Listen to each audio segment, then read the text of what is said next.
Microfinance en République démocratique du Congo, une chaîne dédiée à la promotion de l'inclusion financière en RDC. Nous partageons des informations pratiques sur les produits et services financiers pour aider nos abonnés et ceux qui nous suivent à accéder aux solutions adaptées. Nous mettons en lumière les actions menées par les institutions de microfinance au travers de masterclass et webinaires sur l'éducation financière. Nous sensibilisons la population aux bonnes pratiques de gestion financière. Nous accordons la parole aux acteurs clés du secteur et promouvons les success stories des services financiers. Abonnez-vous pour ne rien manquer. Microfinance en RDC. Le pouvoir de l'inclusion financière pour une RDC prospère. L'inclusion financière en République démocratique du Congo est un enjeu majeur pour le développement du pays. Malgré les progrès significatifs sur le terrain, l'inclusion financière reste un grand défi. Aujourd'hui, nous allons recevoir M. Carlos Kalambay Kabangu, un expert reconnu de l'inclusion financière en RDC. Avec lui, nous allons parler de l'évolution de l'inclusion financière en RDC depuis ces dernières années, les défis auxquels elle est confrontée et les perspectives d'avenir. Son expérience de longues années va nous permettre d'avoir une vision claire de ces enjeux. Je suis Mami Sandigire Poindron et je vous invite à nous suivre sur notre chaîne YouTube Microfinance en RDC, sur nos pages Facebook, LinkedIn et Instagram.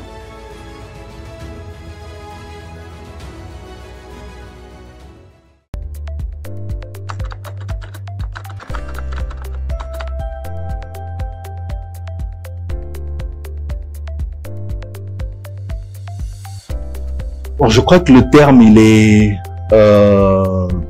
plus ou moins clair et simple à comprendre. Inclusion vient de inclure, c'est intégrer. Financière, c'est pratiquement dans le domaine financier.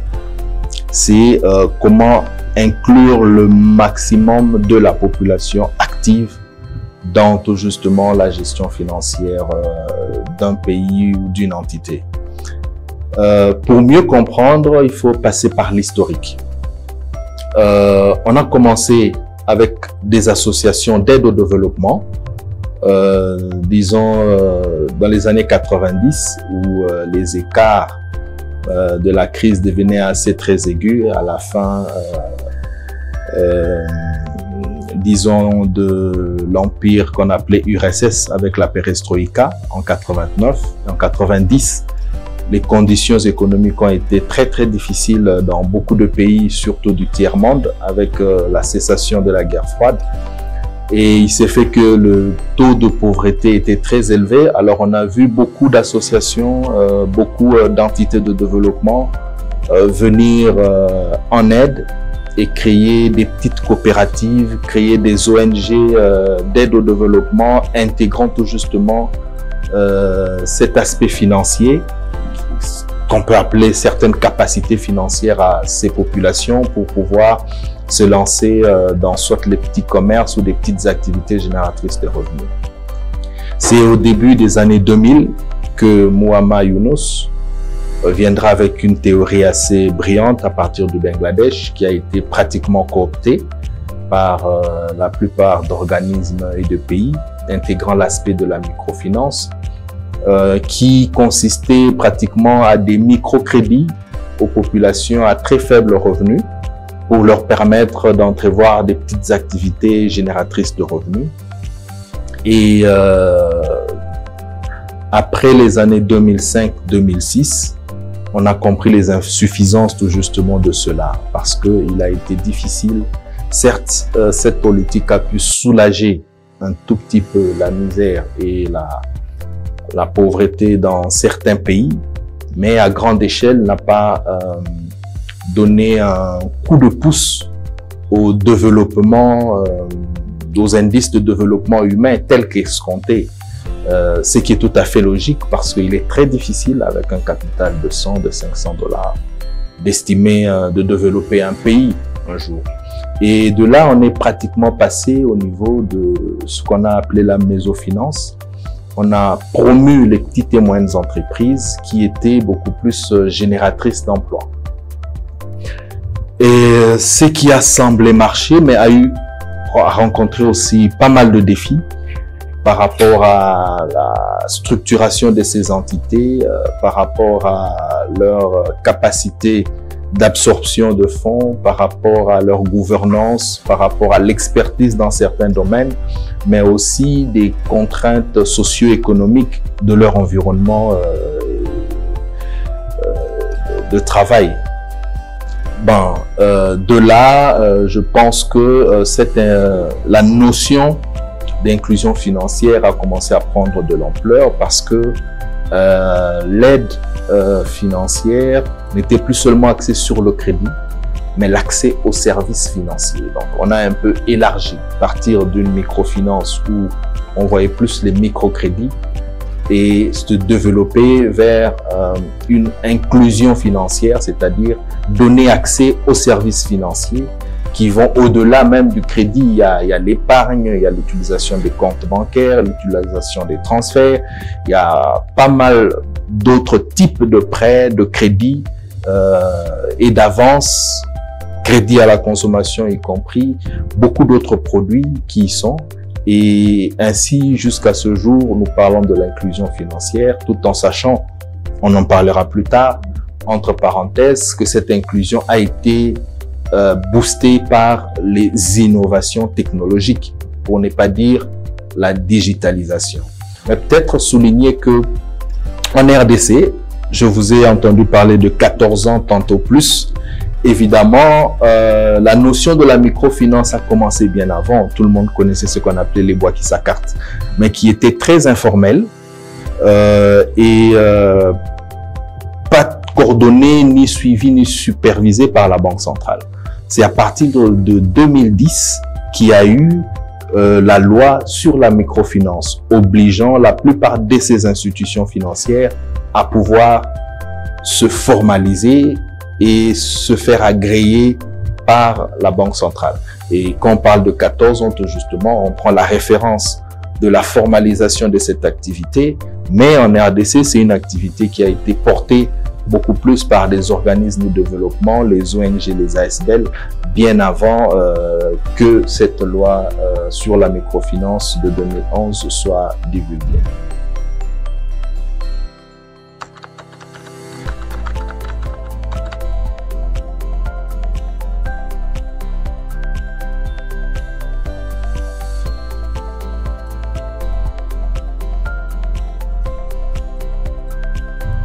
Oui, s'il faut parler de progrès dans le secteur financier, il a été très évident.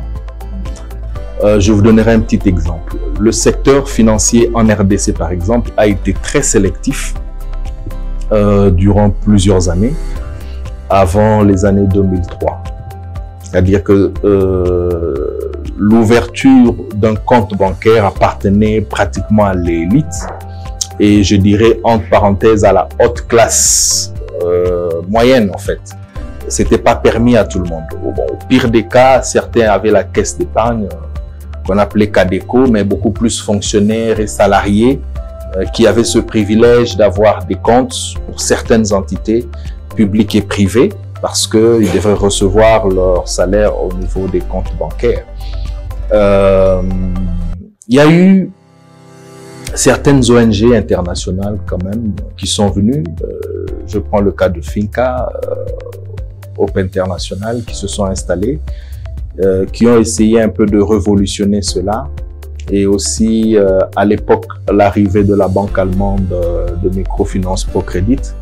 Et je me souviens que l'ouverture d'un compte bancaire dans une banque classique comme la BCDC à l'époque, avant son rachat et avant les années 2006, nécessitait premièrement un dépôt de 5 000 $, ce qui ne suffisait pas. Il fallait avoir un parrain, et quand on dit un parrain, c'est un cadre de l'institution financière qui parraine et qui atteste de votre probité morale. Cela ne suffisait pas, il fallait qu'il y ait un comité mis en place qui approuverait votre demande d'ouverture de compte. c'était un gros défi, un gros challenge. Ce qui fait qu'il y avait pratiquement une exclusion de la grande masse des services financiers. Avec l'arrivée de ces entités internationales, Finca Procredit et de certaines banques ouest-africaines, je pense qu'ils ont un peu essayé de vulgariser l'accès à un compte bancaire qui était pratiquement gratuit.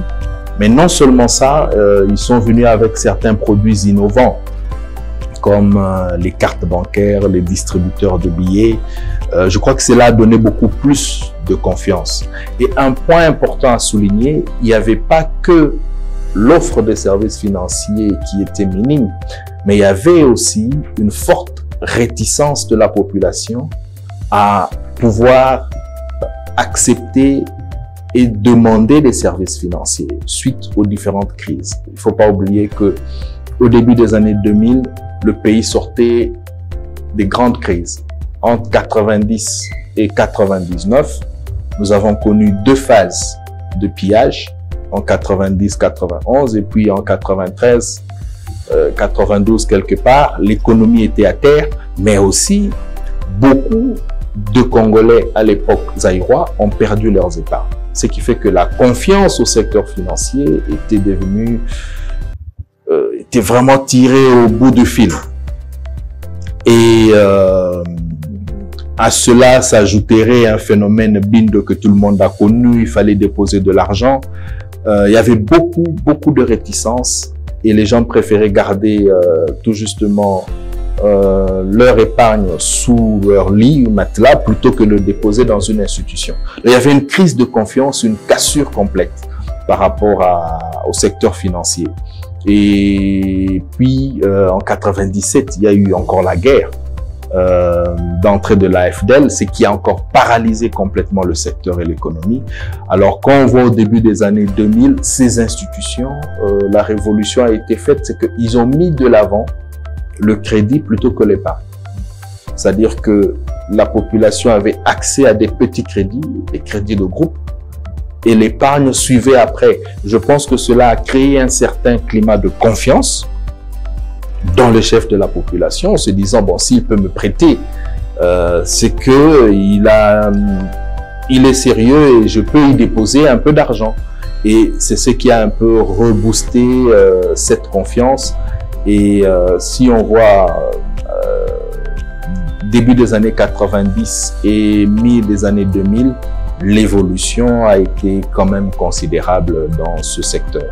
Avec la nouvelle loi sur la microfinance en 2010 et la formalisation, quoique on le verra un peu plus tard, il y a eu pas mal de casses liées à certains facteurs, mais le progrès a été considérable. Et si je dois me positionner aujourd'hui, je dirais que l'inclusion financière a fortement progressé, même si il reste encore beaucoup de défis à relever, même si ça reste encore minime par rapport au potentiel de développement, mais aussi non seulement économique, mais par rapport aux défis démographiques auxquels fait face notre pays.